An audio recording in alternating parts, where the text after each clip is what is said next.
এই দেখো বন্ধুরা, আদুরি দেখেছো ওখানে শুয়ে রয়েছে সোফার ওপরে সেই কালকে থেকে। মানে ওর যে কি হলো দেখো, কিচ্ছু খাবার খাচ্ছে না, কিচ্ছু খাবার খাচ্ছে না। সেই দুপুরবেলা একটু দিয়েছিলাম মাছ দিয়ে ভাত মেখে, সেই মানে একটু খেয়ে মানে নামের একটুখানি টুকরো টুকরো খেলো, খেয়ে সেটা খেয়েই বমি হয়ে গেল। তো তারপর আর ভাতও খায়নি। তারপর বিকেলে দেখি একটু ক্যাট ফুড দেওয়া হয়েছিল, সেটার তো ধারে কাছেও যায়নি।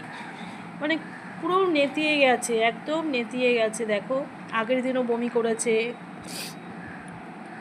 আর তার মধ্যে হয়েছে যেহেতু ছাদ থেকেও পড়ে গেছিলো সপ্তমীর দিন, তো সেই পর থেকে নেই ওষুধগুলো খাওয়ানোর পর থেকেই দেখছি ওর খাওয়াটাই মানে একদম নষ্ট হয়ে গেছে। ও খাবার খাচ্ছে না। এই দেখো ওর ওষুধ এখানে রয়েছে 4 রকমের। এই যে ছাদ থেকে পড়ে গেছিলো, যে ব্যথা পেয়েছিল, পাও এখনও ঠিক হয়নি ওর। এই দেখো এখানে 4 রকমের ওষুধ রয়েছে, আবার ট্যাবলেটও রয়েছে সাথে।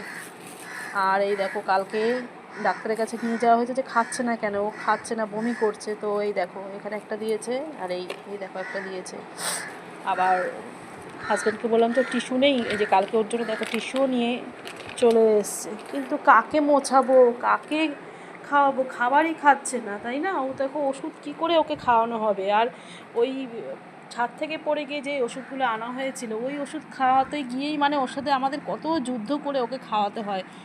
আর আজকে দেখো এখনও কিন্তু কিচ্ছু খায়নি, কালকে রাতেও কিচ্ছু খায়নি। এই দেখো এইভাবেই শুয়ে রয়েছে।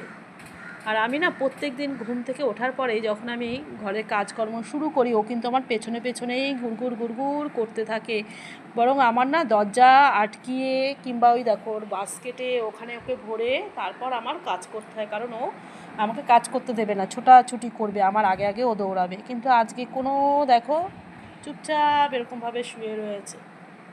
ভালো লাগে বলো এরকমভাবে, এরকম নেতিয়ে যদি থাকে? কি হলো কিছুই বুঝতে পারছি না, কিচ্ছু বুঝতে পারছি না, আর ভালোও লাগছে না।